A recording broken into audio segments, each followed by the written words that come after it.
Hello and welcome to episode 202 of Fergo and the Freak. I'm that bloke from Rugby League Project, Andrew Ferguson. You can find me on Twitter at AndrewRLP. Joining me as always is the magnificent League Freak. You can find on Twitter at League Freak. How you going there, mate? I'm going very well, Andrew Ferguson. How are you? Can I just say Mm. I'm not thinking about Ryan Madison. I wasn't thinking about him either. I No. don't even think about him every day. I don't want people to think that I'm thinking about Ryan Madison. You know when I Um, particularly don't, I don't think about him ever, right? But I particularly don't think about him in the week leading up to a game between the Eels and the Tigers because I don't think about him. no, neither do I. Of all the times that I haven't thought about Ryan Madison, Hmm. I definitely don't think about Ryan Madison prior to when the West Tigers play against Ryan Madison. Yeah, yeah, because you're not thinking about him. You don't even bring him up ever. No, I've never mentioned Ryan Madison's name. Never, never once. I And think it's good that we clear that up, hey? yeah, I know no one asked, Mm. but I just wanted to make it clear. Sometimes you've got to let people know what you're not thinking about. Not that you were thinking about it, but just it just randomly happens. That's right. That's right. So I needed to. I just wanted to clear the air, even though the air was clear. Yeah, yeah, I wanted to make it a bit clearer. yeah. I don't think there's any scope for anybody to think otherwise. So I'm glad you did that, and yeah, we can move on now. It's good. We can. Thanks, Justin Potato. You fucking idiot. Um, so we had a bit of news today, which you broke in an earlier episode. Mm. Paul Green and the Cowboys are no longer together. Yeah, it's weird because I've been thinking about this since it happened.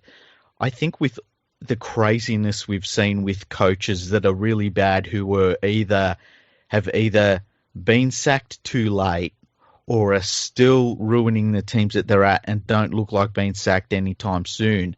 I weirdly think the Cowboys and Paul Green, the decision to part ways was timed actually really well. I think that um, he's had a couple of down years at the Cowboys, coaching the Cowboys.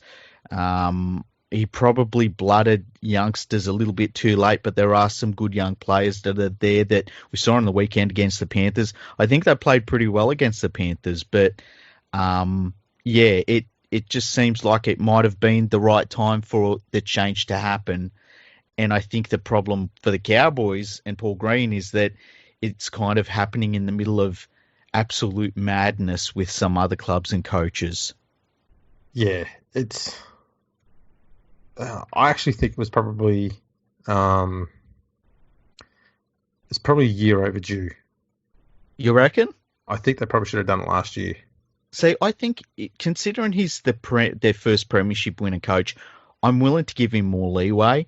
But I do. I think he probably persisted with some older players for a little bit too long, and there are a couple of players that I think he put faith in, and I think of someone like Cohen Hess, who, you can see why he wanted him to get back to his top form, but I think holding on to some players like that, and the other big mistake that I think that they've made at the Cowboys, and it's hindsight, but I think that when you pay $1 million for a winger who's playing in the NFL to come back and play fullback, and he plays all right, but then he starts getting injured, people start saying, well, maybe this wasn't the right decision, I and think. Well, I it's was going never to the say for me, CEO it's that cops it. It's always the coach.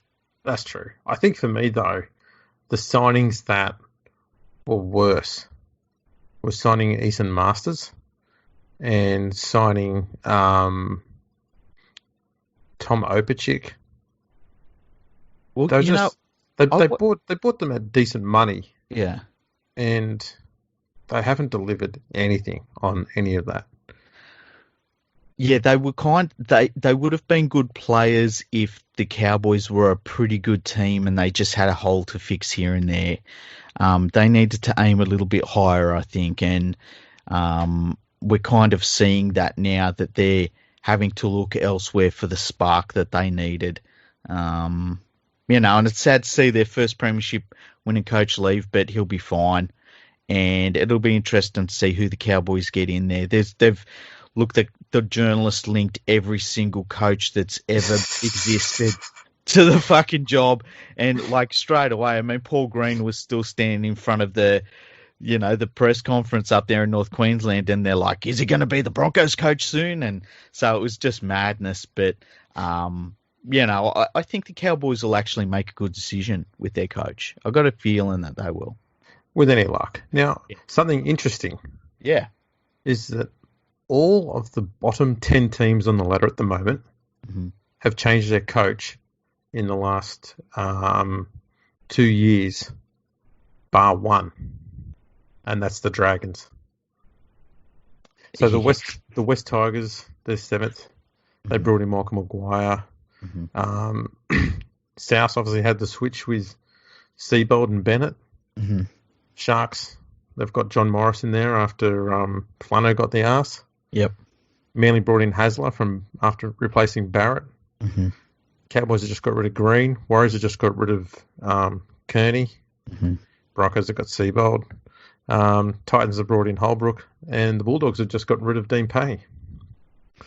Yeah, it's interesting. I think that I think the difference between, say, the top, and I'm just picking out a number here, I think the top, say, 6 coaches in the game, and the rest is a decent margin. And I think that the difference is probably just stability that they bring to a club. Outside of someone like a Craig Bellamy, who I consider Craig Bellamy to be the best coach of all time. It's hard to argue with now. Yeah, I like, especially when you look at Wayne Bennett's record over the last number of years, where he makes the team good, but Bellamy takes, I think if you put, say, I don't know, let's just pick a random coach. So, okay, I was going to say Seabold, not Seabold. But say you put in Michael Maguire in that Melbourne team. I think they'd be a solid team, but I think they'd be probably 7th or 6th or something like that. Whereas under Bellamy, the team that they've got there, I feel as though they're working their way back into grand final calculations. See, I'd probably say Maguire would be a little bit better because he's currently got the West Tigers at 7th. And I wouldn't say they've got a similar roster to Melbourne. That's a good point. I think Maguire is one of the better coaches. What he's achieving with the West Tigers at the moment is absurd.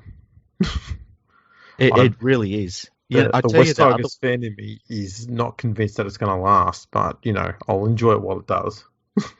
I tell you, the dude that needs a lot of accolades and is probably my coach of the year at the moment is Adam O'Brien up there at Newcastle. Because, you look at the lineup he's got this year, and you line it up against what Nathan Brown had last year, and you don't look at it and say, well, he brought in this player and this player. He's just getting more out of pretty much almost the exact same squad. And I keep waiting for that bubble to burst, and but the things that he's brought to them, their forward pack is playing a lot better now. I think Pearce is playing the same, but I think Ponga is playing a little bit better this year, and just a few other players have stepped up. Their outside backs in particular, and man, you got to give him credit because when you see. I can't think of a single addition they've got. Can you think of another addition they got in the off season where you're like, wow, that was amazing? No, they've not changed too much in the squad. And to be honest, that's something that needed to happen because they had so much chopping and changing going on in Nathan Brown, which to a large degree was necessary. Yeah. Because it's got them to where they are now. Yeah. But at some point, you've got to stop doing that and you've got to settle down what you've got and try and get stability and build something from there. Another one, which is going to sound a bit left-wing, is Justin Holbrook. And I bring him up because even though the Titans are sitting second last and they've had 3 wins from 10 games, last year they won 4 games from 24. Yeah. And you got to look at the small steps. He's changing a few things. He's trying a few players in different positions. Sure, the defence is still garbage. The attack is still pretty weak. But he's at least trying new things and trying to find out who to keep, what positions they need to be in, that sort of thing. Whereas Garth Brennan was there much difference between Garth Brennan and Anthony Seibold, if we're honest? Both come across very clueless, very lost. Yeah. And making personnel decisions that you sort of shake your head at. Well, they're feeble decisions. Like they've got no balls when it comes to making the hard decisions, and they just pull out excuses after excuses. And big raps too, based on not much. Like the thing about Garth Brennan, like people saying, "Oh, he was amazing as a lower grade coach at the Panthers." Anyone could coach at the lower grade at the Panthers. You look at the players that they just bring in. Someone gets injured and they bring in Burton and things like that. Like they've got so much depth there in talent. You never. Here's a tip: never ever get a lower grade or an assistant coach from the Penrith Panthers. Never ever. Yes, Bulldogs. Heed that advice. So yeah, it's interesting there's been that much chopping and changing in that despite all of that, the Dragons have sat there and watched all those teams around them that are struggling for as long as they have, and they've gone, no, we're different. We're special. We don't need to get rid of our coach. He's fine. It's weird. And like I've said, as soon as a club says they're special, they're different, we do it our way. We don't do what other clubs do. We do it our way. We promote our guys.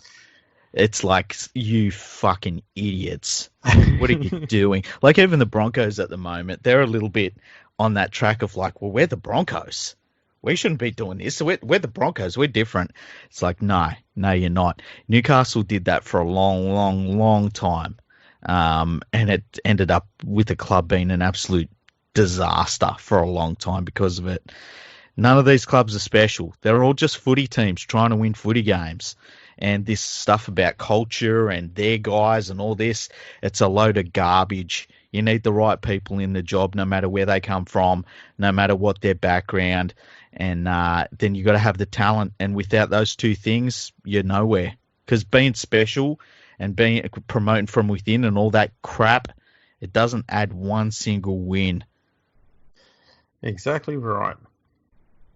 So, was there anything else you wanted to get into? What other news was there?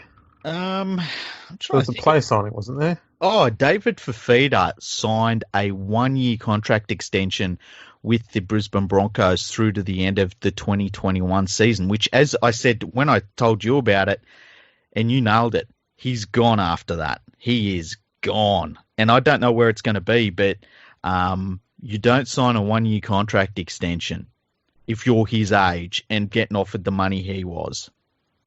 I reckon the Titans have said, why don't you take one more year at the Broncos while we free up a bit more cap space for you, and we'll give you an even bigger offer than what we had before. I'm trying to think of where he would. Like, obviously the Titans will have heaps of money to spend. But I'm thinking of the other teams out there that might have some money to spend. I wouldn't be shocked. Can you imagine if you went to the Melbourne Storm?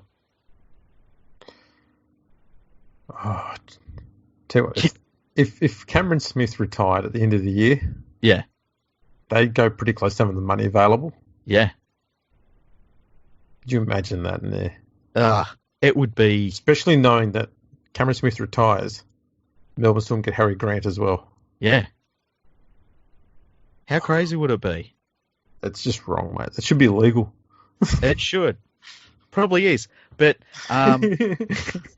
it's weird, though, because say he's been offered 1.2 to go to the Titans, or the Storm come to him and say, we can give you 900,000. Wouldn't you say to David Fifita, look, you're going to go there and become a legend. You're going to go there and win premierships. And it might be worth that money that you lose at the end to be able to do that. And I think if you sat him down with Cameron Smith and he talked to Cameron Smith, and Cameron Smith over the course of his career must have left more than $1 million on the table to stay at the Storm. Like he could have been the highest paid player in the game for many, many years, and I don't think he's ever been the highest paid player in the game. a move like that, and I've said for about a bunch of players, move to the Storm, even if it was for 1 year. Yeah. Well, this is the thing, okay? The Titans have got quite a few players coming off contract at the end of this year. Yeah. And next year. Yeah.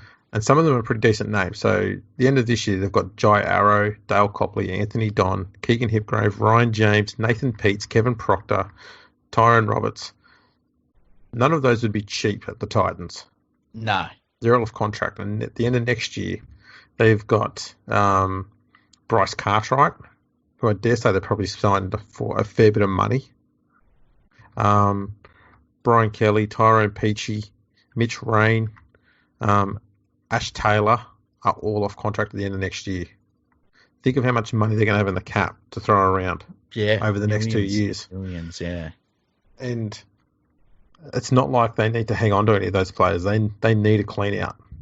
Yeah, it's weird how there's a couple of teams at the moment who you can say nobody is untouchable. Like I would say at the Titans, there really is nobody there that they have to hold on to. I think at the Warriors, it's really only Roger Tuivasa-Sheck. I think at some point, even with a team like, say, the Dragons, nobody should be off the table. If somebody comes to them and says, I want to leave, show them the door. Doesn't matter who it is. Because at some point, you just got to start all over again. And it's weird how many teams there are like that. The Bulldogs are another one like that. Exactly. So it's I reckon he would definitely go to the Titans, and it will be for big money. Massive, massive money. Yeah, absolutely. Yeah. I wouldn't be surprised either if they said to him, after your second year here, we'll make you captain. They'll do something like that. They'll be throwing everything at him to get him over there. Yeah, you know what? If I was him, I mean, look, he might be like, I want to be the highest paid player in the game, and if you can do that in 2022 onwards, I'm there. Doesn't matter who's there, right? But I think a smart player would say, what's your plan? And who are you looking at getting? Because they will, as you say, they've got so much money to spend, and they could piss it away, but if they can use it wisely, I mean, they'd be able to restock an entire club. It'd be really interesting. Certainly would be. Now, there's been a few other player signings going on. Mm-hmm. We'll just go through a quick few here. Tim Laffey will be returning to the Bulldogs. Yeah, I don't know what that's about, to be honest. They need another run-of-the-mill centre. I don't know. Yeah, it's like maybe they should put a call into the Tigers and bring them back. That'd be a great idea. I knew you'd love that one. Splendid idea. Reid Mahoney has re-signed with the Eels. That's a really good signing. That was really smart to lock him up. Absolutely. Souths have signed Jed Cartwright. Do you know about that one? No. The Titans have signed Herman Sasa on a 2-year deal starting next year as well. Okay. That's a decent forward rotation sort of player right there. Yeah. If they've got a good front row anyway. So there's a few there. And the Dragons signed Ellis from the Panthers. That was last week. I tell you who. There was a rumor too that Burton from the Panthers was being looked at for the Bulldogs. He was always going to end up leaving the club at some point because obviously, like, Luai is playing so well for the Panthers right now, and it looks like Ivan Cleary likes him alongside my boy. So, yeah, and Burton's Cleary also looks like he's gone all in with Tyrone May in there as well ahead of Burton. So, because he's been playing May on the bench a fair bit. Yeah, which is kind of weird. I wish May wasn't in the club anymore. I don't think he even adds much to the team, to be honest with you. No, I'd have been cutting him pretty quickly. Burton, I think, showed a lot more promise in just a few games too. Yeah, and it's an embarrassment of riches a little bit for the Panthers that they can bring him in if they need to. But you can't keep them all. Unfortunately. That's true. Now, last week, this kind of went without much notice on the among the fans, but the NRL players poll was released. Yeah, it really was the most under the radar players poll that I can remember. So we're going to go through it today, and we haven't looked through it yet, so we're going to be surprised by the entire thing. So we'll see how we go, eh? Exactly. So there's two parts that have been done so far. It was a joint poll done by NRL and the Sydney Morning Herald. Yeah, so And the game itself and the absolute trash at Channel 9. yeah, and they polled 150 players from all 16 clubs to get their responses about a range of topics. Mm-hmm. Looks like the first one's going to be sort of position based. So, who do the players think is the best fullback in the NRL? And they've said James Tedesco. Okay, let me find this. Okay, if you're starting in your teams, I hang on, I might be looking at number 2. Yes, I'm looking at number 2. Sorry. Yes, that's you're right. I'm with you now. I know I'm right. I'm steering the ship. But are you though? Are you? Yeah, James Tedesco. That seems pretty straightforward, eh? The thing that got me, I guess, is Dylan Edwards is ranked 5. Wow. I don't think he's a bad player, but I don't rate him as the 5th best fullback in the game. No. I would have had Pappenhausen ahead of him, for example. Yeah. So yeah, that's kind of a crazy one, hey? Yeah. Edwards. Tom Trbojevic was second at 21%, RTS at 10%, and Kalen Ponga 6%, with Dylan Edwards on 3%. Who is the best winger in the NRL? Daniel Tupou, 22%, and Brett Morris at 17%. And then David Nofaluma, 11%, which I think is a bit high. Blake Ferguson, 10%, and Sevo and Felt were both at 7%. I think that Sevo and Felt actually, after what Sevo did the other week to Felt is part of Sevo still. And Sevo is part of Felt, so that's why they're like that. Would you have said Daniel Tupou is the best winger in the game? Like, he's good, but would you say the best winger in the game? I'd have him in the top 5. But I don't think he's the best. Where's Josh Addo-Carr? That's exactly what I was thinking. Like, what the fuck? Even Vunivalu, I'm surprised, is not in the list there. Yeah. I mean, and Nofaluma has been playing out of his skin this year. I don't think that makes him a top 5 winger. No, he's handy. He's bloody handy. And he stands out in that West Tigers team. But, I don't know. And like, for Sevo to be that far down the list when he's absolutely annihilating lives out there, I don't know. That was a weird one. Yeah, very interesting. Centre, Joseph Manu, 44%. Josh Morris, 13%. Michael Jennings, 9%. Bradman Best, 5%. And then Tony Staggs, Wanga Blake, and Stephen Crichton at 4%.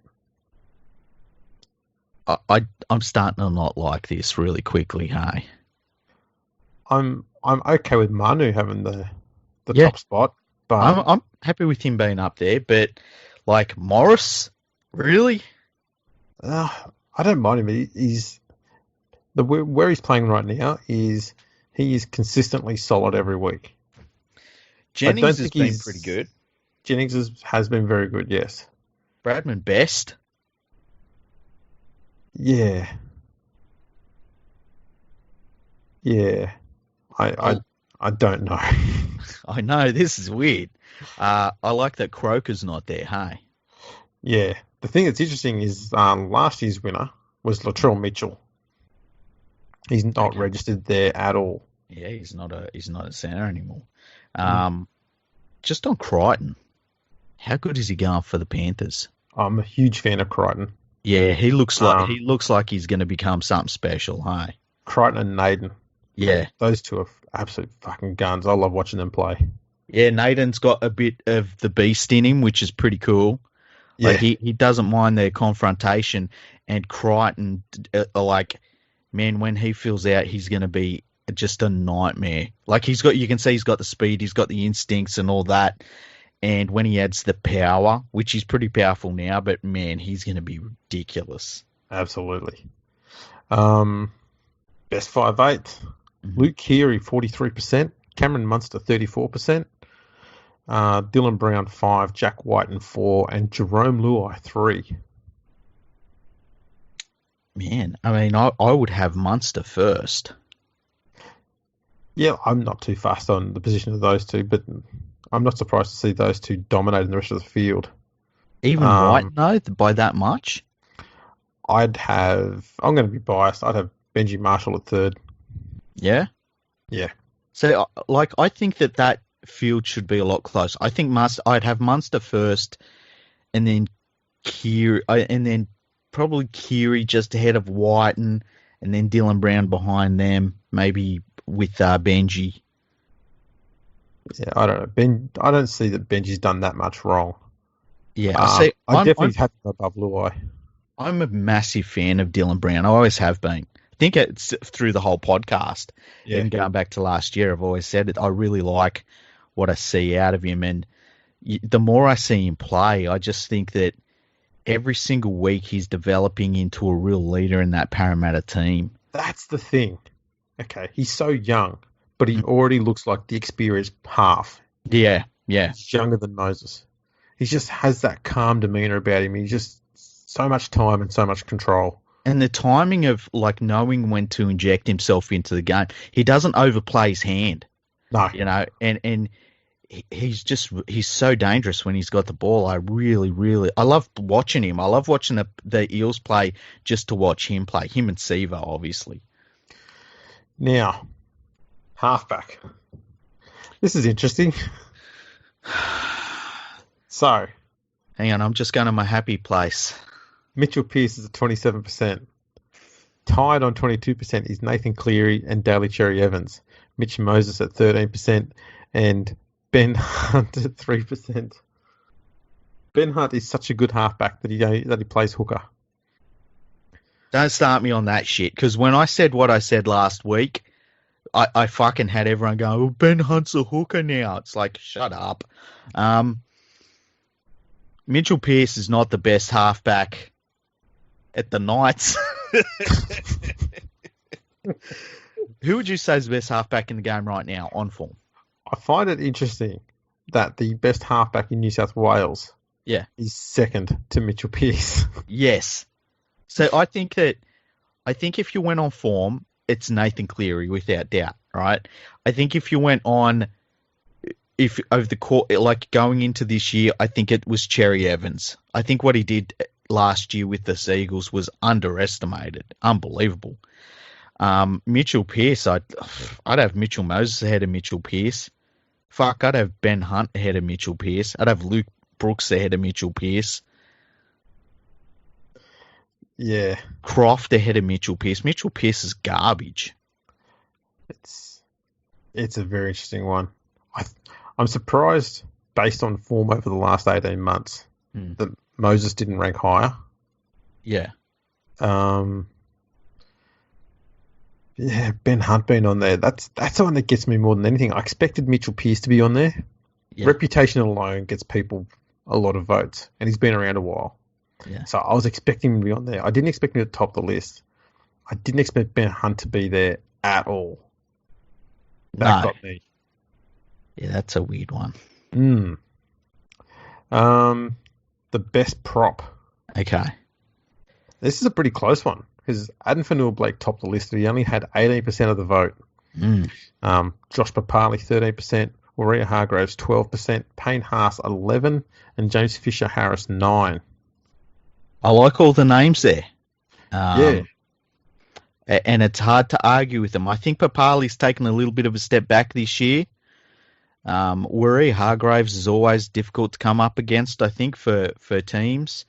Yeah. Haas has been a little bit down this year, and Fisher-Harris, I'm not surprised to see his name there. He's been pretty good. I'm surprised there's no Clemmer on there because I think he's been bloody rock solid for the Knights in the last season and this season. Yeah, I'd probably have him as. I mean, last year I thought Papali was the best prop forward.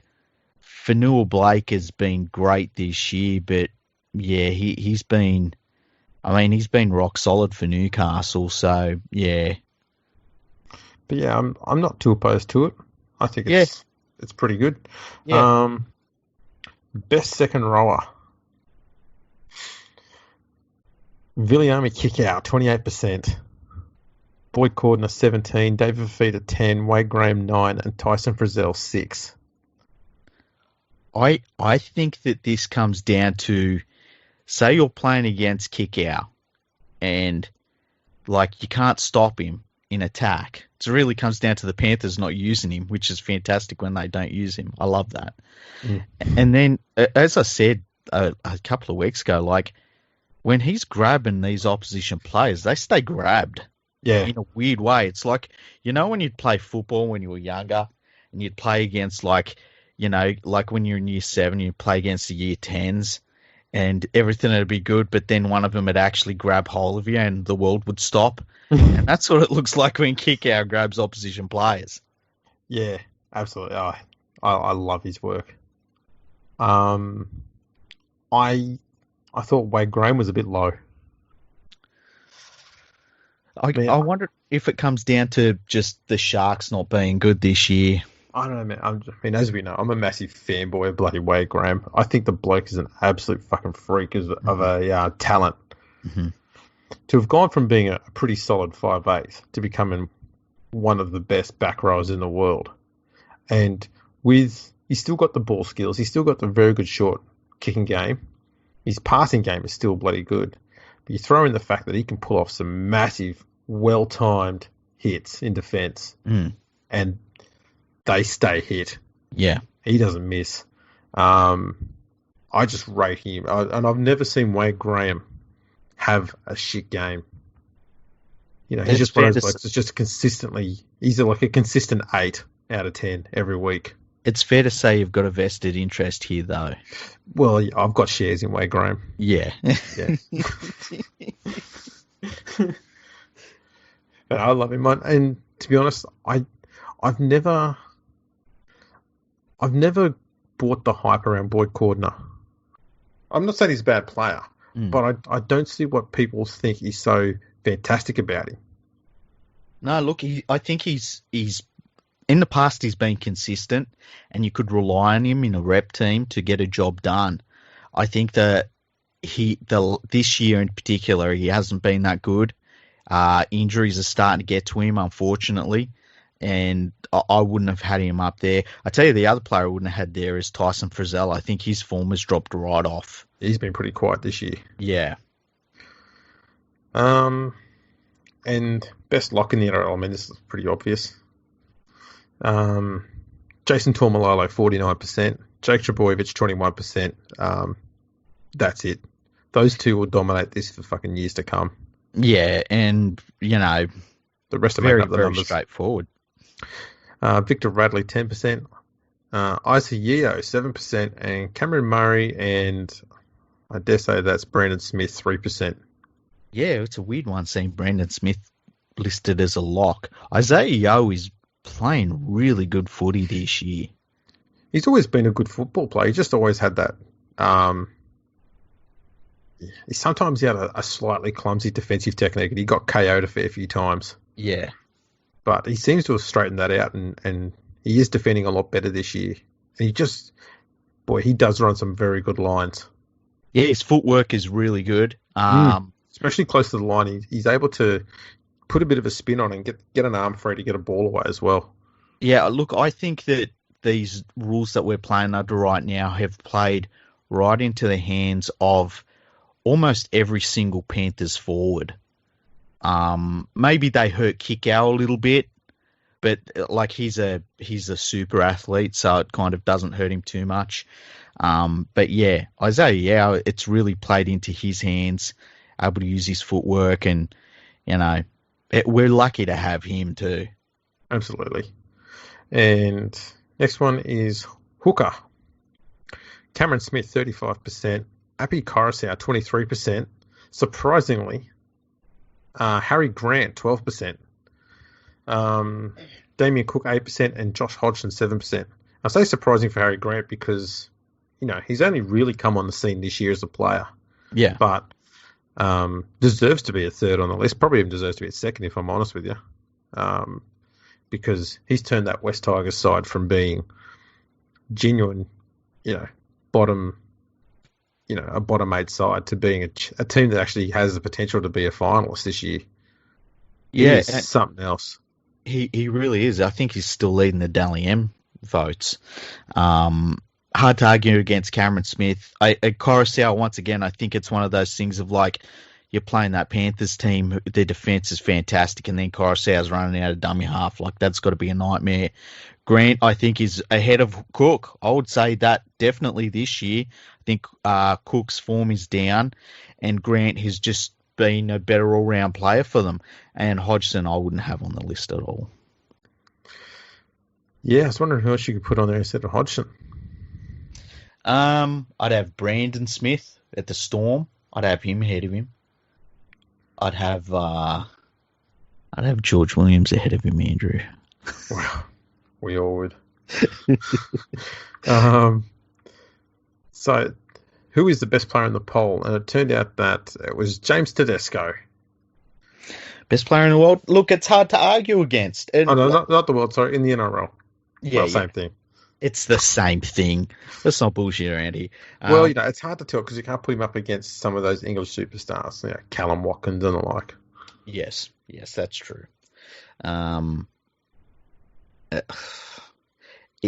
His form has been undeniable. He's tailed off a little bit the last few weeks. Taumalolo, look, I think he's the best player in the world overall, but and then Cameron Smith after him, like the players there that they've named. Like it's been Taumalolo, he's in second place on 21%, Cameron Smith 9%. Tom Trbojevic, I probably wouldn't have said him at 5%, Mitchell Moses at 3%. I can even make a case for Mitchell Moses at 3%. I mean, when he's been on form, he's been really, really good. Well, this is the interesting thing, okay? Because Mitchell Moses is listed as a halfback, obviously. Yeah. And so he's one of the 5... He's picked as one of the top 5 players in the game. Yeah. He's the only halfback that they've named in the top 5. Yes. Yet these same people picked Mitchell Pearce as the best halfback. I know it doesn't make sense. Oh, no, that's it. That's all I was going to say. It's dumb, Do you think all those people who voted for Mitchell Pearce got the two Mitchells mixed up? I guess there's that possibility. I still say Mitchell Pearce must just be the most likable player that you've ever met. He just must be awesome. Must be. Who is the best coach? Trent Robinson 24%, Craig Bellamy 17%, Wayne Bennett 10%, Ivan Cleary 8%, Adam O'Brien 8%. Wow, I'm surprised that Seabold's not there. Yeah, or McGregor. I mean, he's been around for a long time now, McGregor. It's hard to argue with that one. I would say Bellamy's the best coach, but look who's got the 2 premierships in a row. Yeah, I put it to you. Do you reckon Trent Robinson is now in a situation where he might be about to overtake Bellamy as the super coach? Personally, for me, I would say no, because I think we've seen Bellamy do it through different eras at the Storm. Like, how many times have we looked at the Storm, we've said, oh, there's stuff now, they're losing Israel Folau, He's done it so many times, and like you think of how many players, like Cameron Munster, developed him. Brandon Smith developed him. Like, there's so many players. Changed the styles of play. I think that you look at the way the Storm are playing now, I think the Storm were geared up for not this 6 again rule, because they've got a lot of very big forwards. And then this 6 again rule comes in, and it's like, man, we are just not set up for this. And that's where you see someone like Brandon Smith playing it like prop, and it's amazing when he does. So I like, that's the way I think that Bellamy, that's why I have him up there. I think Robinson is very, very good though, and he's definitely the second best coach. Absolutely.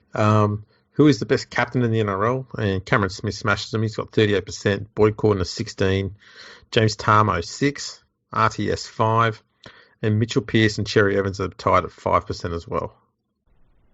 This should have been just 100% Cameron Smith. Yeah. I thought Tamo would have been higher. Where's Moses and Bai on the list? Moses. You know what's hilarious? If Moses and Bai was on that list, he would be the highest paid player on that list outside of RTS. RTS is on. RTS is on. Exactly. Most impressive rookie in 2020, Harry Grant, 43%. Bradman Best, 26%. Elisa Katoa, 7%. Matt Burton, 6%. And Stephen Crichton, 5%. Yeah, I think that's fair enough. I think Crichton would have been higher if they had have done this poll, like, say, this week. But Yeah. I think Harry Grant would still lead it by a big margin. Yeah. I've got no issue with that whatsoever. Who's been the best buy of the year? And Harry Grant's got 43%, although he hasn't actually been a buy. He's actually a loan. Yeah. But anyway. Appy Coruscant, 24%. Josh Morris, 16%. I'm not thinking about Ryan Madison, 6%. George Williams and Latrell Mitchell, 3%. George Williams is a weird one. Yeah, it's hard to argue with any of them. I think they're pretty good.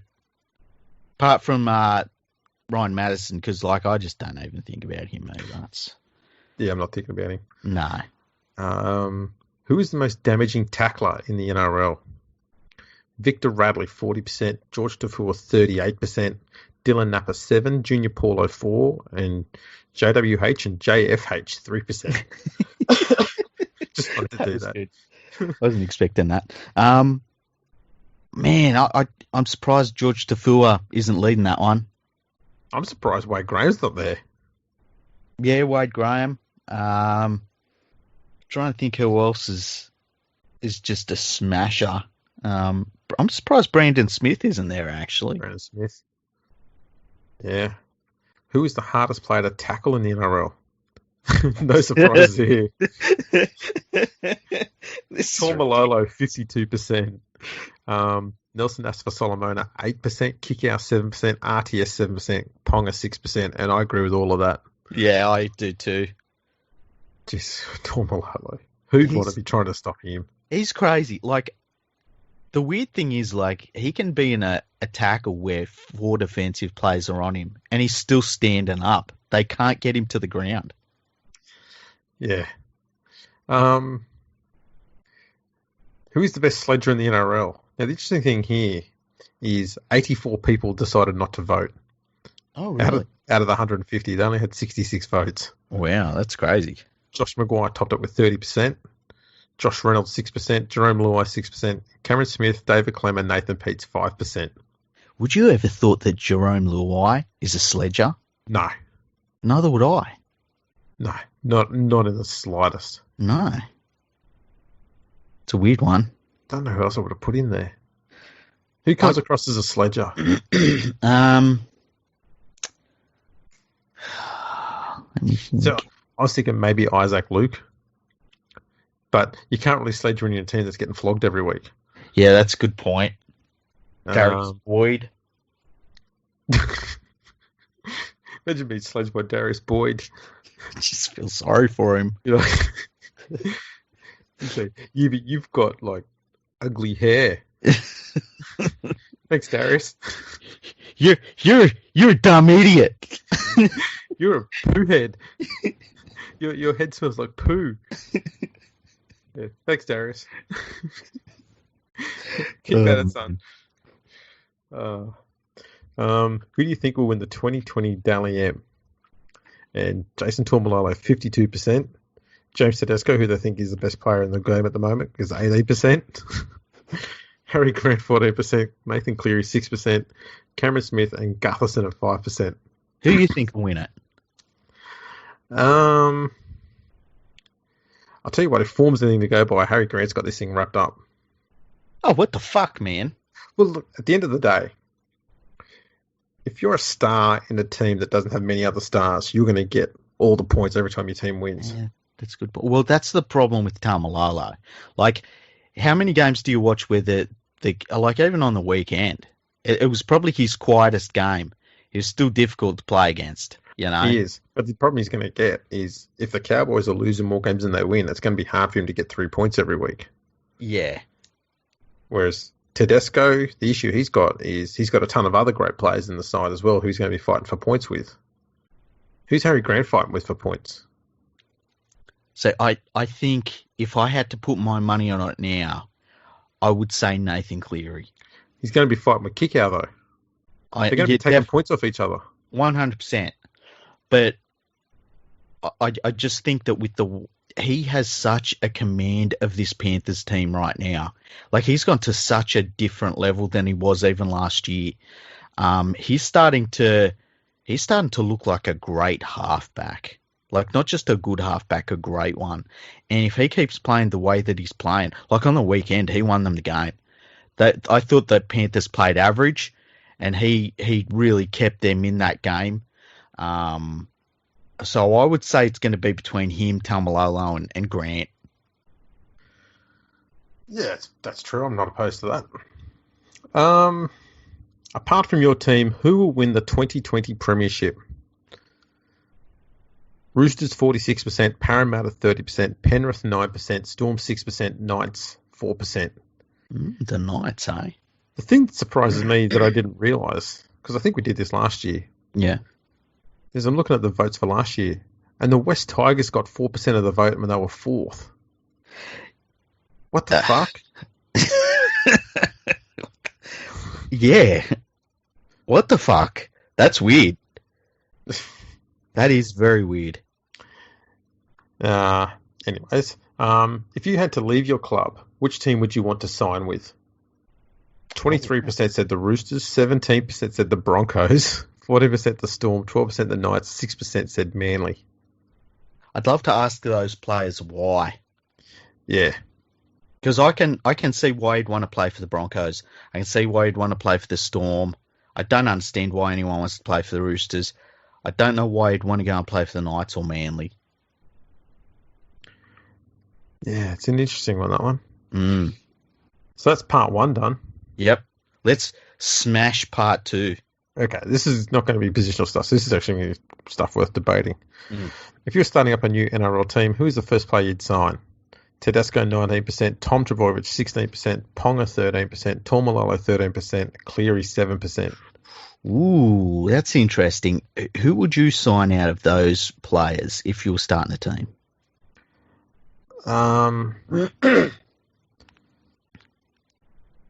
Yeah, two of my 3 favourite players are in there, so I don't know. I'd probably go with Tedesco just. Really?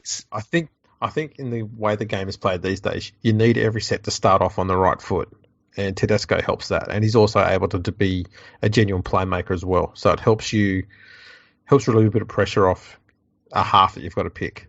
He would be my 4th choice. I'm serious. Tom Trbojevic would be last because he's injury prone. It's like that's the only reason why I'm not picking him. He's injury prone. I think I would pick Cleary because you've got a half back and he could be playing for another 12 years, even from today. Then I would probably go Taumalolo because, like you know exactly what you're getting out of Taumalolo. And then I'd go Ponga because he's fantastic. I'm a big fan of Ponga. Yeah, I'd be going Tedesco, Cleary, Taumalolo, Wade Graham, and then I don't care who I pick after that. Wade Graham. But Wade Graham's old. He's 27 or something. No, he's older than that. If he's older than that, he's 28. You should look it up. Is there a website that we know of that you get complete? Oh, there you go. He is older than that. He's 29. I called it. He's not that much older. Am I now the statistical guru? Yes. Guru? Yes, Excellent. I'll give you all the logins to Rugby League Project, and you can devote the rest of your life to updating it. I hereby relinquish my crown.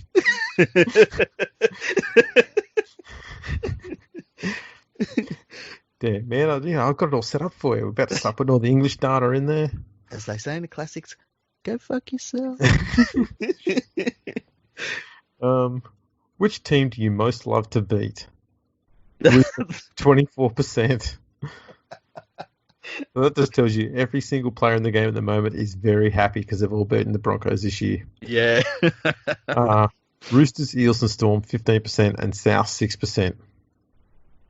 Yeah, I can see where all of them come into it. Yep, I'm happy with all of those. I like beating those teams too. Who do you Yeah. think will win this year's State of Origin series? New South Wales 2-1 got 42%. New South Wales 3-0 28%. Queensland 2-1 24%. Queensland 3-0 6%. So we now officially know that 6% of the NRL players are idiots. Yeah.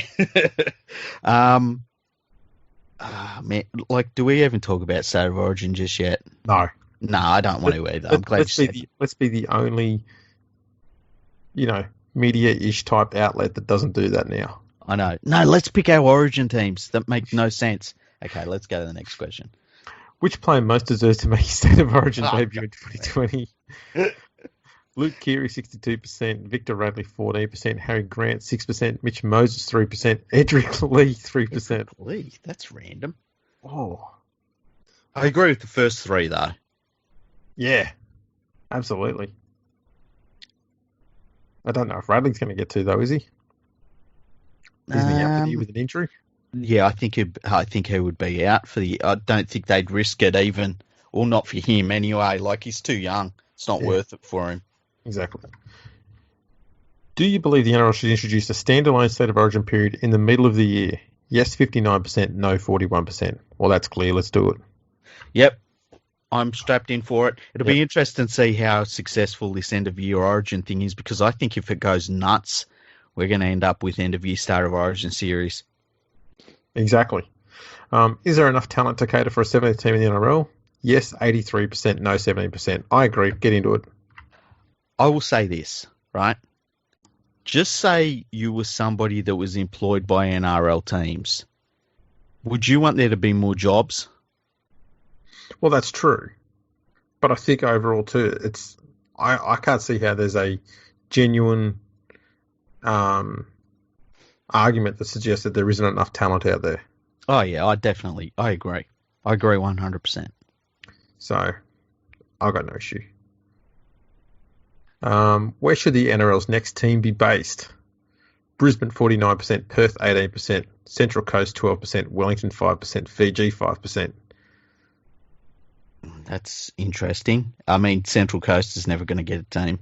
The interesting thing is, in 2018, Perth topped the vote with 27%, Brisbane had 26%, and in 2019, Perth increased and had 41%, and Brisbane had 18%. All of a sudden now, those two have switched around.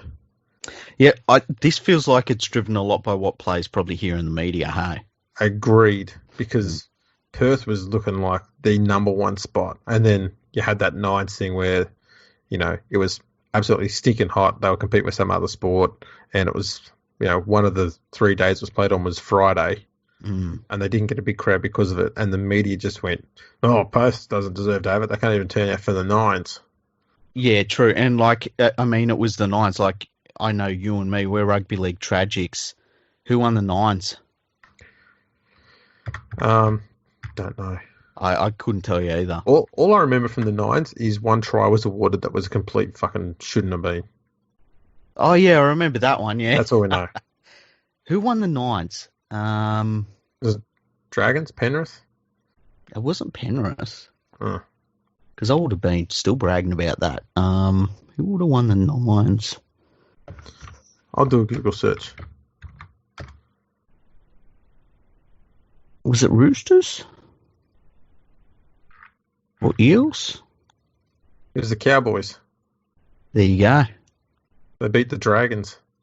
Wow. Jeez, wasn't that an ominous warning for the season? I bet you can go back and you can read articles like, it's going to be a good sign for the Cowboys and the Dragons. But that, like you and me, we're like balls deep in rugby league all the time, and we had no idea who won it. So that says a lot about. I wrote an article while the Nines were on that was along the lines of, is rugby league putting on events that rugby league fans don't care about?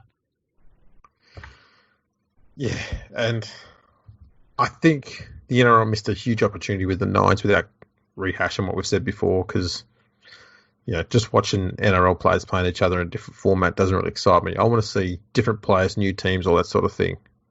Now the World Cup nines, amazing. Yeah, that was definitely better. Yeah, I could talk for an hour about the World Cup of nines. I went for 2 days. Amazing. I loved it. As we found watching those, international games between like Spain and Ireland, shit like that, didn't know a single player. Mm-hmm. And because you got teams at different skill levels, they play with completely different styles to try and nullify their opposition. Like we saw Spain would rush up and just gang tackle every Irish player that was doing a hit up. Yeah. But for the most part, it was working. Remember Spain had that halfback? I feel like his name was Garcia. I think it was. And he was amazing. And that's the thing you get when you start mixing up and bringing other people in. And whereas if you're just watching NRL players every week, you're just watching the same you'd normally watch. Yeah. It just did nothing for me at all. And as I said, I'm somebody that put my money where my mouth was with the World Cup of nines and loved it, absolutely loved it. If they put it on again next weekend, I would actually go and get coronavirus to watch it. Yeah, and the NRL nines I just didn't care about. No. Now, the next two questions have probably got the players have all got a vested interest in this one. Mm-hmm. On a scale of 1 to 5, how would you rate the performance of the refs in 2020? Okay. And with one referee, where the players can get away with a little bit more, they've said 3.35, which is up on 3.1 from last year and 2.6 the year before, out of 5. Yeah. So essentially, for the last 3 years, they've given them a pass. But they're saying they're getting better. I feel sorry for the referees this year. They've got too much to look at. Exactly. And I'm not surprised that the players are going to say, yeah, they're doing great because they want one referee, not because they think it's great for the game, because it's good for what they're doing on the field. Get away with a bit more stuff. Don't you reckon that the way we're playing football now is not a long-term thing, right? Do you agree with that? I hope so, yes. And I feel like it's going to happen. It might not happen next year, but maybe the year after, where people will either be saying, look, we've got to slow down with these 6 again calls, or we need to have another set of eyes that are just watching the ruck, and that's a second referee coming back on the field. I feel as though in 5 years' time, we will be back to 2 referees. I think it's going to happen eventually, especially if we have a situation where scorelines start to blow out a little bit more frequently than they currently are. Mm-hmm. It's not a huge concern at the moment because it's not that much. It's not significantly higher than usual. It is a little bit higher than what we've been having over the last almost 10 years. Mm-hmm. But it's not the alarming levels like it was in the early 2000s. I'll put it that way. But if it starts getting worse and that starts to come back, then that's something they're going to have to do, is think about bringing in 2 referees just to slow down the ruck a little bit, make sure it's cleaner, and get the games a bit more competitive again. Yeah, because, in the early 2000s, it was like touch footy. It was ridiculous. I hated it. Yeah, and the referees were just going along for the ride. They weren't able to keep up with it because it was just moving so fast. Yeah, but the thing that you're seeing right now is the play the ball is an absolute mess. Like, players are playing it sideways. They're just rolling the ball back between their legs. It's an absolute mess. It's an absolute mess. And the referees have got so much to look at. They can't focus on that. No. And what we've got right now is the system that Phil Gould wanted, and that was the referees only call some of the penalties some of the times. And what you get with that is immense inconsistency. Exactly. And that's why we've got people now talking about some referees giving more 6 agains than others. Yeah, and it's just the inconsistent thing. And when you think of everything that a referee has to look at on every single play, of course they're not going to get everything. And that's why you'll see a game and they'll call 6 again and you'll be like, what was that for? That wasn't any different than the last 3 play the balls. It was actually better. But it's because the referee saw that one. He didn't get to see the other 2 happen, Yeah. I hate it. I really think that it's been bad for the football that's been played, and I think that You know, when you see a terrible team, like on the weekend, we saw the Sharks. They played poorly and they put up a big score against the Warriors. That's not good.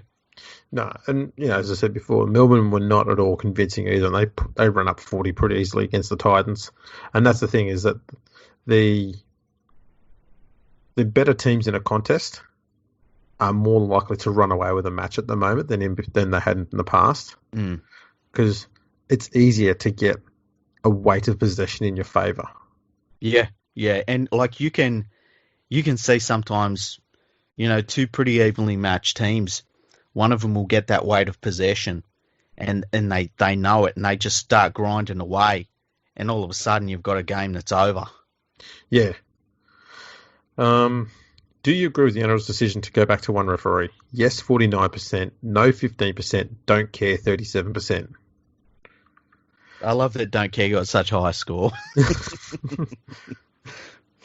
On a scale of 1 to 5, how would you rate the performance of the new NRL administration compared to previous years? All right, it's time to butter up whole PVL. Yeah. Currently, 3.5 out of 5. Previous, 2.4 out of 5. I mean, obviously it's improved, but it's not exactly glowing, I guess.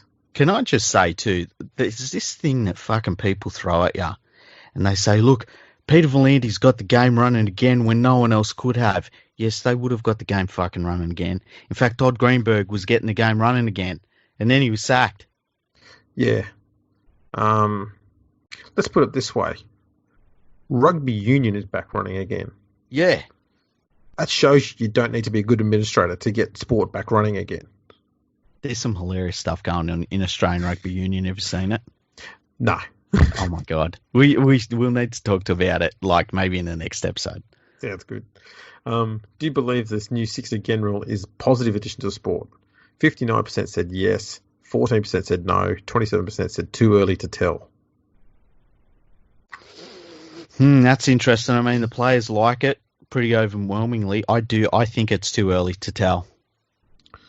Yeah, likewise. How many captain's challenges should each team get?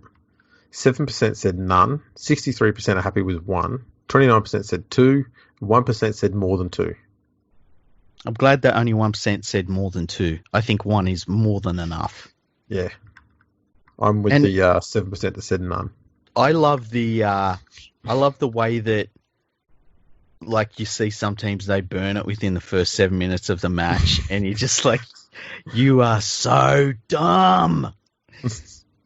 Like that, in my opinion, right? Just say the captain's challenge. If I'm the coach, right, I say we don't use it. We do not use it, right? And it's there if we need it one day at the end of the match, and it's a close call, you know.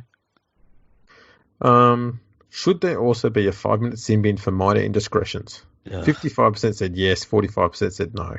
I hate it. We've discussed this before. 5 minutes in the bin is fucking nothing. No. It's utterly pointless. 10 minutes should be the minor indiscretion. Mm-hmm. And if they want to have a big one that's not a send-off, then they should have 20 minutes in the bin. Yep, I agree. 100%. Should the bunker rule on forward passes? 32% said yes. Only passes leading to tries gets 31%, and no is 37%. That's not very convincing either way. Yeah, that's and that feels like what you see with people. I think that when you sit down and you show somebody how it's just completely impossible, they get it, and they eventually say, oh, yeah, you're right, no. Yeah. Do you agree with the NRL's position to support funding for suburban grounds over major venues? Yes, 90%, no, 10%. Wow. It's a weird one because Stadium Australia is not going to get that upgrade anymore. But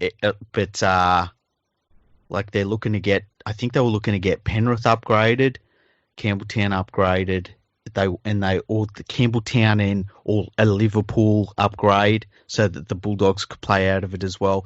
And they wanted to get the Seagulls an upgrade, and then one in and around the St George area. I don't think they're going to get all of them. I think that the Panthers will end up with an upgrade. I've said that for a number of years now, but I don't know.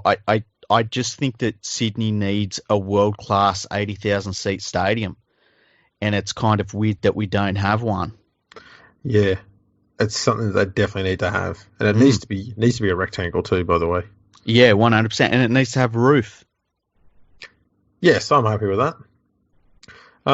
When should the NRL Grand Final be played? Afternoon, 43%, twilight, 36%, evening/night, 21%. I agree with the afternoon one. Yeah, I don't mind afternoon or twilight. I don't like evening grand finals. I don't like evening games, to be honest. I think they should kick off no later than 7 o'clock. I agree with that completely. Do you think there should be an 18th man used for players injured from foul play? Yes, 86%, no, 14%.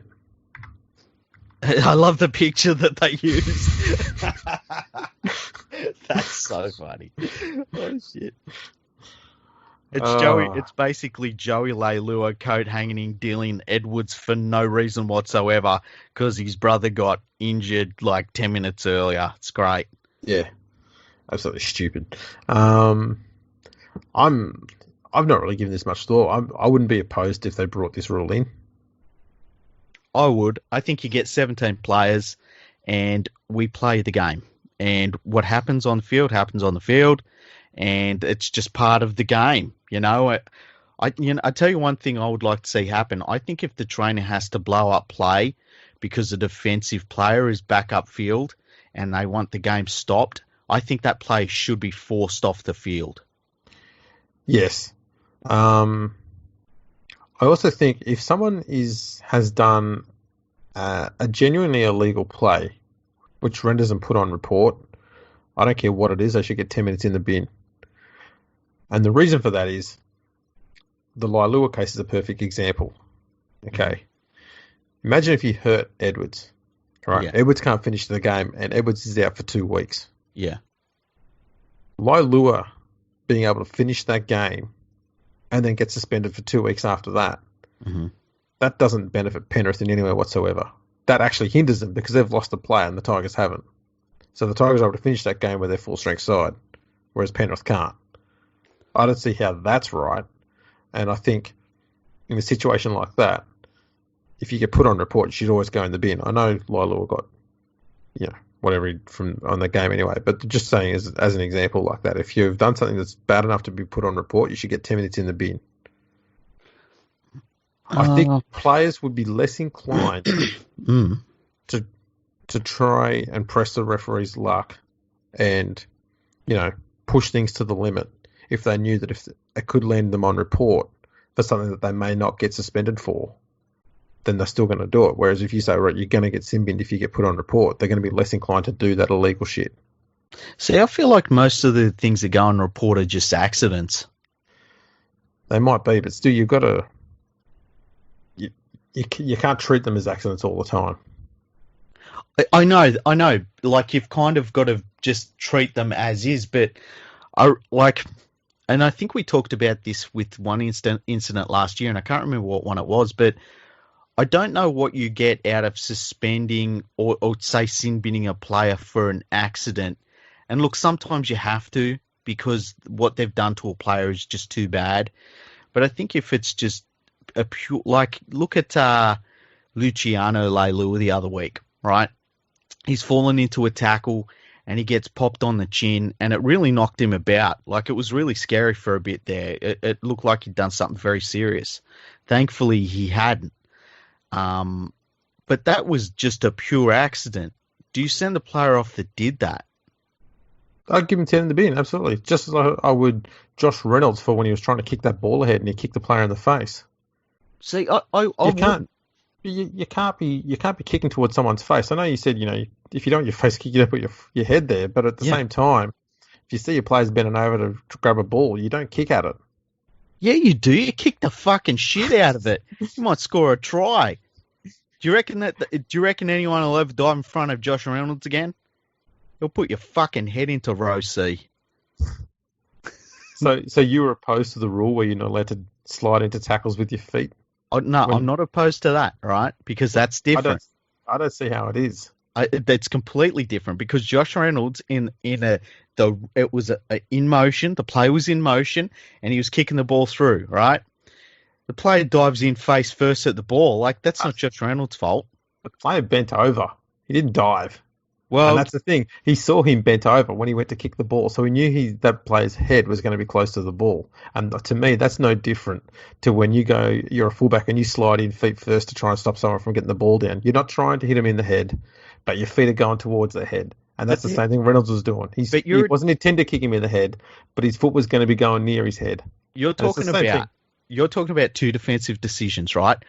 In one defensive decision, a defender decides to go in feet first at a player who is sliding head first to score a try, right? That's dangerous. In the second instance, a player and a defender decides to slide in face first to stop a ball being kicked. They're both bad decisions. They are both bad decisions, but at the same time, you cannot be kicking at someone's head. And if they put their head in the way. I will die on this hill, Andrew. We are not going to fucking agree on this one. This might be the first thing we completely disagree on. I think that Josh Reynolds, if I'm Josh Reynolds in that situation, I walked up to the referee and said, fucking dickhead put his head in the way while I was kicking the ball through. I was going to score a try. Nah, I'll be putting him in the fucking bin. Look, I trust Josh Reynolds' judgment. I don't. I've seen what he does to plastic chairs in the dressing room. I know what he can do when he's kicking. He don't miss. I just think that like it was just the run of play, and it was an accident. He didn't try and kick him in the head on purpose. He was trying to kick the ball, and the guy's head just happened to be there. And you got to crack some eggs to make an omelette. It's rugby league. Sometimes you're going to hurt some people. That's why we play the game, to hurt people. Legally. Yeah, legally. Yeah, Russell Packer.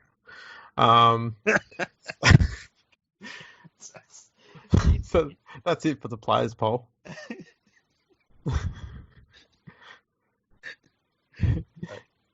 You good there? Yeah, I'm good. That was good. I really like that. I like it when you say things that I know are cathartic for you. Yes. Absolutely. I can't believe he gets called up. Yeah. Anyways, it's been a good episode. Have we had any emails? We've had 2 emails. Hey. Oh.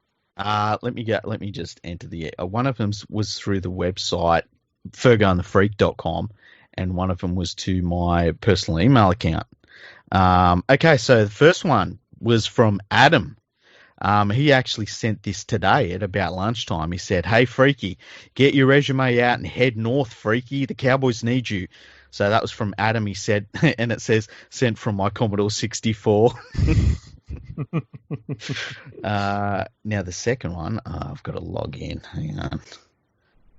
Baloney one.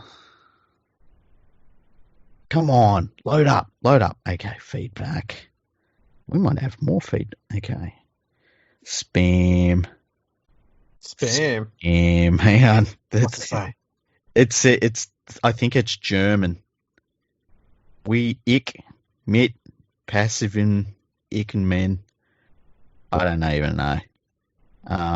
Do we have any fans who are German who could read it? I know one German fan that could read it. Yeah, we know of one. We just need to get him, off the French wines and the cheeses and stuff. We know he likes France. Exactly. We won't go any further into that area, but no. We need to get him to read that email, I think. Yeah, I should save it. Okay, so we got an email from John M. Okay. Yep. So I'll read through this whole thing and then we can decide what we want to say about it. So it says, this is John M. Really enjoy the show and covering topics others don't. But any chance you could be a bit more positive and show the maturity to change your mind, boys. Super League, shit. Union, shit. Volandis, shit. Hodgson, shit. Gutherson, shit. Williams, reserve grade. Sheens, shit. I get you have to pad out an hour and there's some great stuff, but small-minded attitudes do you no favours. As a Tigers fan, 2005 was one of the best years of my life. Union is fantastic. Union is a fantastic, different game that doesn't fixate on league. Super League, the only other professional league in the world, and he says for the best game in the world, so shouldn't it be promoted? Volantis has got the season going and league publicity it's never seen before globally. Hodgson and Gutherson, both huge parts of their club's renaissance and seem to be loved by the fans. Are they all wrong? Yes. I thought Raiders were brilliant the other night, and Williams was the guiding hand with Papali the muscle, and he scored a cracking try. All I ask to show you're capable of changing your minds if the evidence is blindingly obvious, and sometimes cheer up. Good work, boys. And he gives a thumbs up. I think it's worth noting that I'm pretty sure I gave George Williams credit for being playing well this year, so I haven't been calling him shit. And plus, we've been giving him lots of praise about the size of his kicking game. Yeah, and his cock. Lovely. I said Clint Gutherson the other week played the best game of his career. Indeed, and we haven't said anything about Peter Volantis really negative for a few months. No, not that I can think of.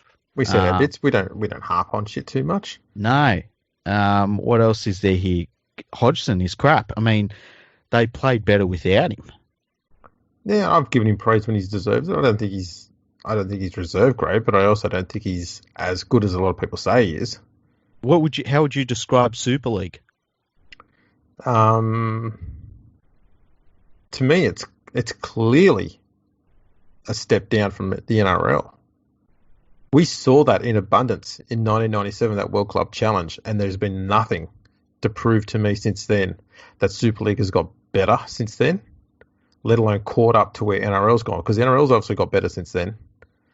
So I'm not going to say English Rugby League is shit, because any rugby league is good, but I'm not going to sit there and try and pretend like Super League is at the same level as the NRL. It clearly isn't. Wow, that's really negative. I would never have said that about Super League. There you go. What about 2005? What did we say about 2005? I may have suggested that there was a little bit of fluke's probably a strong word.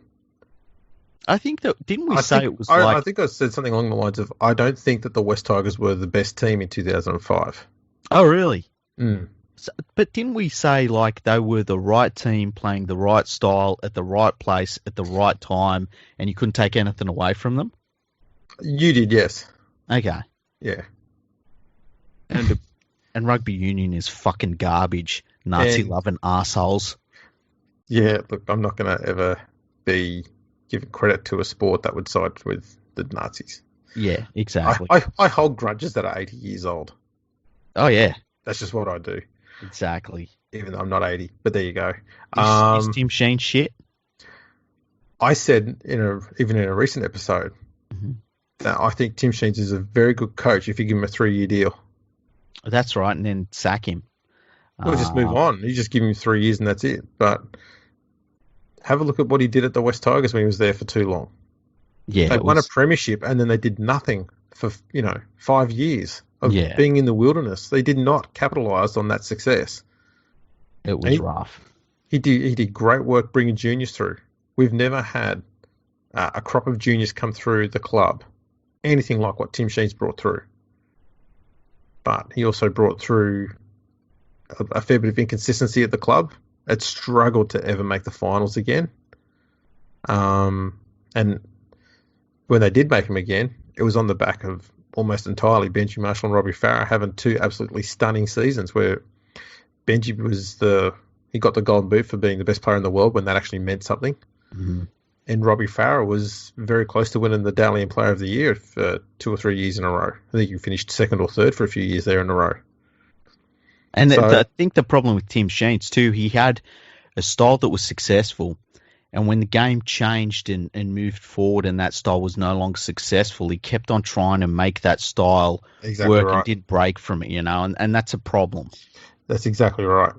And I've said before that if there is a club in the NRL that needs to have a rebuild and needs to work on its juniors, then Tim Sheens is the first coach I would pick to come in and fix that situation up. And I said in the last episode I was on that he'd be perfect at the Warriors because they would have a ton of juniors just waiting to be picked out there.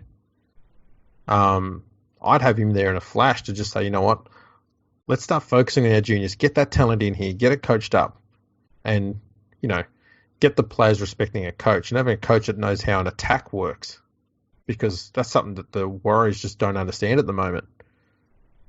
Do you reckon the Warriors could use, like there was talk that the Walker brothers were going to sign with them. I don't think they need someone like that. I think you need someone like, say, a Jeff Tuvey, right, to get him in. But do you think that you could bring in your Jeff Tuvey and then have with him like a Tim Sheens and then a Brian Smith and just overwhelm that club with coaching?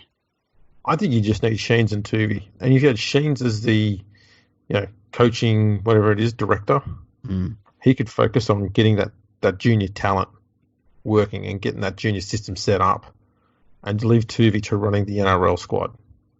I think that would be an absolutely brilliant mix, because Sheens could help out with attacking plays and the like, because that is something he's good at. There was never an issue with the Tigers' attack in the whole Tim Sheens era. Everyone knows that. But defensively, there was always a weakness for them. And that's something that Tuvey is not crap at. Tuvey is a very good defensive coach. Yeah. That would be a perfect mix. And you'd get everything then. You'd get a team that's going to get coached in both areas, defense and attack on the field. You're actually going to have someone focusing on the junior development so that the NRL coach doesn't have to worry about it. Mm-hmm. Be a perfect mix. That would be the greatest thing that would ever happen to that Warriors club. I'd give them 3 or 4 years. They'd be in the finals. Regulars, easy. I think that the other thing they need to do, they've had a problem with their junior development it's just stopped for whatever reason. They were producing like really top class youngsters, and it's for whatever reason it's just stopped. And I think that the loss of the NYC has been a big problem with that, and it's hilarious to now see Phil Gould saying that they should never have got rid of that, because he was the first person screaming from the hilltops that they needed to get rid of the NYC. So Karen once again strikes. But I think that the Warriors need to really work out what's gone wrong there, because there's a disconnect between the talent that they used to produce and what they're producing now. And that's just not the same quality. I think part of the problem too is going to be that because the Warriors have been pretty average, especially the last 2 years, but for the majority of the last 10 years, they've barely made an even hint of being a finalist. They've snuck in there once or twice, and that's about it. Yeah. They went from being a team that was like, man, the Warriors could do something. They're a bit scary too. Oh yeah, the Warriors are an easy beat if they make the 8. Yeah. And now they're a team where I dare say a lot of juniors will get developed over there, and they just go, I'll just go over to Sydney or Brisbane or whatever and just play for them, and I know I'm going to be a chance of making the finals at least once in a 3-year deal. Yeah. And that's pretty much it. Can you imagine if they didn't have RTS? It would be very bad. Yeah, it would be like, at least with RTS, you can say, well, they've got one of the best players in the world. They can attract the best of the best talent.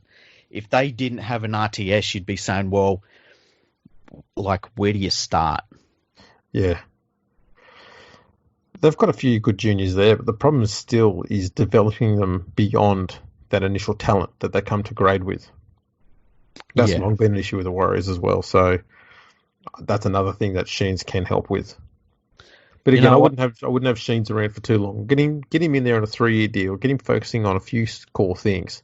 He would absolutely knock it out of the park, and then he could just walk away, and everything would be set up, ready to go. Do you think next year the Warriors should be allowed to play every single game in New Zealand? I'd be fine with that. I suggested that in a tweet, I think. Oh, did you? Yeah, I think I made a tweet about that back when the competition was suspended. Oh, really? Yeah. Because I saw somebody on Twitter, they suggested it, and I can't remember who it was. And I was like, yeah, why not? Like, I can't see any negative in that. I think the Warriors deserve it. It'd be a cool way for the Warriors in the NRL to move around New Zealand. I would actually love to see if we have a magic weekend next year for it to be in New Zealand, maybe kick the season off next year in New Zealand, rugby league all around both the North and South Island, I think it'd be brilliant. Yeah, well, here it is, March 20. I ran a poll. Mm-hmm. With the Warriors choosing to stay in Australia and away from loved ones back in New Zealand, the NRL should reward them in some way. Which of these ideas? Number 1, all Warriors games home and away to be played in New Zealand in 2021. Cash in the cap, extra pay-to-plays or extra competition points. And I had 1,265 votes. Wow. 41.4% said all Warriors games home and away should be played in New Zealand in 2021. Okay. That was pretty convincing there. But yeah, so there you go. I put the idea out there back in March. No, I'm pretty sure it was my idea, Andrew. Yeah, I agree. I can't remember who it was that brought it up, but it was like, yeah, that'd be great. I think it'd be really good for the club. I can't see any downside for it. So yeah, I agree. So my idea was all their home games would be played at Mount Smart, and all their away games would just be played elsewhere in New Zealand. Yeah. So they wouldn't have to leave the country for the year. Yep, 100%. And that way you'd actually have a chance of playing more games around New Zealand as well. Because if every one of their away games was played at a different venue other than Mount Smart, that's 12 games being played elsewhere in New Zealand. That's a great way to advertise the game over there. Yeah, it really is. So I think that's something they should definitely be looking at. Okay, I'm glad you agree with that. I'm an agreeable person. Yeah, I've found that. Apart from when Josh Reynolds wants to kick a ball. He can kick whatever the fuck he wants, god damn it. Did we cover everything that person complained about? I think so, yeah. They need to stop being so negative. Yeah, our listeners can be negative. As long as they listen, they can hate listen to us. I'm sure there's people that hate listen to us. I just figured, given that they were telling us to cheer up, we cheered up and tell them to stop being negative. You know one of the things I like about having so many followers on Twitter? That I know it pisses some people off. Oh, of course. I know that there's some people who are like, who's that fucking dickhead got so many followers? Because I'm not you. You boring piece of shit. Yeah, we had a comment on the Facebook page. Yeah. From a guy on Twitter known as Lambretta. Oh, yes. Yeah. And he said, I'm going to have to give this podcast a 5-star rating, even though I haven't listened to it yet. So confident am I that it will be as great as the first 60 episodes have been. If in-depth talk of the Super League, a love of all things English, and a hatred of stats are your thing, this is definitely the podcast for you. They even occasionally mention rugby league. Cheers, guys. Keep up the great work. Fantastic. I love it. Absolutely stunning. Yeah. You know what? If you're listening, we just had our 200th episode. Do us a favor, whatever you're listening through, right? Just click on the app and just give us a 5-star rating. You don't even have to do a review, because those 5-star ratings actually, they go into their algorithms and stuff, and they're actually kind of important to get a podcast like visibility on all the lists and stuff. So if you give us a 5-star rating, that would be absolutely huge. Now, speaking of, we've actually got another comment here I've just noticed. Oh, really? What on? Apple Podcasts. Okay. What's this from Tigers in Decline. Oh, man. 5 stars. Great show, guys. Hi, guys. I enjoy your show. It's different from other podcasts as you discuss every aspect of rugby league, such as NRL, Super League, and internationals. I also like the way you guys just put on a podcast whenever you want, rather than the same time every week. Keep up the good work, guys. Cheers, Zach. Oh, nice. Thank you, Zach. That's a really nice one, hey? Absolutely. Zach's a legend. Yeah, Zach is a legend. Thank you so much for that, Zach. I like with our podcast, and we talked about it when we first wanted to start one, what the things we didn't want to pretend we were a radio show, which some of them do, and we didn't want to, like we just wanted to talk about footy, and I think we're doing that. You know, there's some days where man, how many episodes could we have recorded last year if we recorded every single one of our 3-hour long talks about rugby league? Yeah, it would double. Yeah, easy. Easy. To the point where we've actually, in the last few months, we've decided that we will try and press the record button as early in our conversation as possible so as not to waste an episode. Yeah. Well, last night, I jumped on and I was chatting with Andrew, and we're only going to chat really quickly. And the Formula One was on, and so Andrew's like, "Do you want me to put it on?" I was like, "Yeah." So we watched it over Skype, allegedly, because that's illegal. And we were watching that, and then we started. I know. You showed me the what would you call it? You showed me the matrix that you use. Yeah, the matrix. Yeah, you showed me the source code. Yeah. It was amazing. I managed to make stats and data exciting to someone who doesn't give a shit about it. Shit about stats and data. Come on now. It was interesting though, because like Andrew's showing me like one of the databases he has, and he's like, I can do this and this and this, and I was like, oh, tell me about like how many times has this happened? And I was coming up with these obscure ones, and Andrew was actually showing me exactly how he gets to the results, and it was amazing. We must have done that for a good hour and a half, eh? Yeah. The Formula One that we're allegedly watching got turned off, so Yeah. I could show you this matrix thing. Yeah. we got stuck into it. It was so cool, and like that's a cool thing about the podcast is we talk about stuff on here that we would be talking about if we weren't recording. Yeah, it's all right. And having the same sort of arguments occasionally. Not that they happen often. Well, I think that the Josh Reynolds kick is probably the furthest we have deviated from our opinions, hey? Pretty much. Like, can you think of another one? No. There was one where we kind of disagreed a bit, but I think it was in the method that we were thinking about it, and it kind of ended up in the same place, but I can't remember what it was. Yeah, that would have been a while ago. Yeah. Because if it wasn't in the last week, I've forgotten. Yeah. I'm like a fucking goldfish. That's right. Yeah, I've got an announcement about the podcast. Yeah. It'd be so funny if you quit right now. Fuck, that would be hilarious. No. It's about it's about a ranking we've got overseas. Yeah. Because this week we are the 7th most listened to podcast on rugby in Japan. Oh, nice. And I just had a look at the list, and that means looking at the other ones above us, we are the #1 rugby league podcast in Japan. Oh, nice. Can I just say to everyone, Hajime mashite, boku wa league freak, dozo yoroshiku. That wasn't at all casually. No. That wasn't. I'm speaking Japanese. I learned Japanese in high school. Did you now? Yeah, that's actual Japanese. I'm sure it is.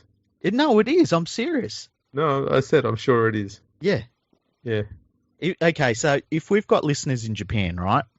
Uh-huh. And you're listening, what did I just say? You can email us at podcast@leaguefreak.com and email in and tell me how good or bad my Japanese was, because I haven't done it for a while. I haven't been in high school for like 3 years now.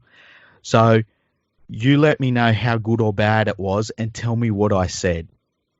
And if you don't speak Japanese, send us in an email and tell me if you think Frank you were speaking Japanese. I was. I swear to God. Well, I swear to God. No. That's not how things work these days. It goes on public polls.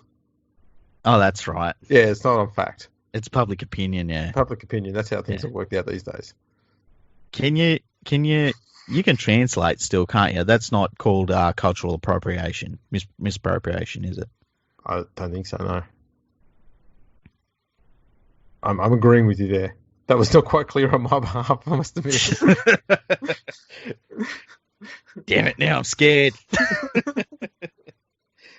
I could lose all of this. There we go. So yeah, that's all pretty good. I can't think there's anything else to talk about. No, we got a couple of cool episodes coming up. We're gonna do our test with Sandy.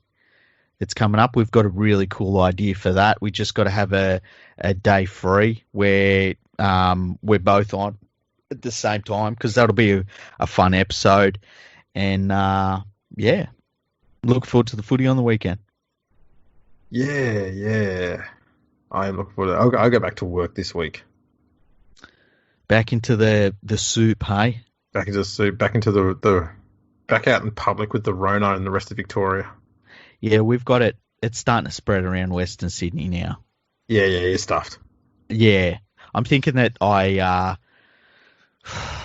might end up being one of those people that walks around with a mask. I was thinking what I would do, right, is get like the ones that are made of cloth, the black ones, just so that I can live out my fantasy of like looking like a ninja. That would be cool. But underneath it, I'd have one of the medical masks on. There's an idea. See, down here, we've been told that you can put anything around your face and it will be sufficient. You can have anything on your face. Yeah, so it can be a scarf. Oh, it man. can be a handkerchief. I can think of a bunch of things I would love on my face. Feel free to start your list now. So I can think of things I would love wrapped around my face. And if you're listening, hello. So on Thursday, we're going to start this whole facial covering thing. Yep. Yeah. Do you have to do it at work? Yeah. Wow. Which is not real practical with the line of work I've got because it keeps getting in the way, and you'd rather just not have it on you then. But, no one at my workplace has the Rona. That's good. It's been deep cleaned about 37 times in 10 days. I guess I'll go there and the place will just be sparkling from bleach. Hopefully. Everyone will their eyes will be stinging. Yeah, everything's it's either going to be bleach or ammonia. Or it might be both. Everyone will come home and they'll have just intense headaches from all the poison they're inhaling. Yeah, but at least you won't have a cough. Won't have a cough. No. Well, you'll have the cough from, the burning of your throat from it all, but not a Rona cough. Nah, just got to make sure it don't touch any handrails because they've probably been washed with hydrochloric acid. Yeah, and just, try and hold your breath on the way home. Yeah, and for the full 8-hour shift. Yeah. Yeah, and then I'll be fine. Yeah. Piece of cake. Easy. So, my comfy period in lockdown is over. I don't know what everyone was complaining about. It's been brilliant. It is pretty good, eh? Great life. Although once you've been stuck inside for enough time, you do start feeling it. I've seen a lot of people on my Twitter feed talking about how they're feeling down and stuff about it all, and they're finding it difficult to get through it. And we did an episode. We did a great episode with Annie Clark about a month ago, I think it was, where she talked about coping mechanisms to get through it. So if you're not feeling great, have a listen to that one and just try and get outside, even if it's for 10 minutes a day in your backyard or whatever. And you got to look at. I think during this time, if you're stuck inside, you really have to make an effort to look after yourself because it's a weird time in history. Hey, it's very strange. Well, yeah, I mean, I think for a lot of us, especially in this day and age, there's two things that we probably thought to ourselves would never happen to us, and that'd be a world war, and the other one would be a pandemic. Yeah. So here we are. But yeah, if anyone's bored, I've got a ton of work you can do. You don't get paid for it, but it'd help me out. That's the best type of work to offer people. Exactly. I'm doing you a favour. Yeah. It's like there's... No, I'm not going to say it. I'm not going to say it. Fuck it. It's like them fucking websites that say, you want to be a journalist? Send me in all the fucking free articles. It's not how it works, man. Start your own websites, people. That's the way to do it. Make your own name on your own shit. You can do it. Trust me. That's exactly right. Or all those journalists that say, got a story? Email me. Yeah. It's like, how about fuck off? How about you do your job instead of us doing it for you? Yeah, exactly. There we go. We got we managed to get finally a bit of mainstream media rage in there. I'm glad that email from that bloke who was whinging about the stuff we whinge about didn't complain about all of us. Complain about the media. Bagging the media. I bet he loves that part though. Must do. So at least we left him something really good at the end of this episode. Yeah.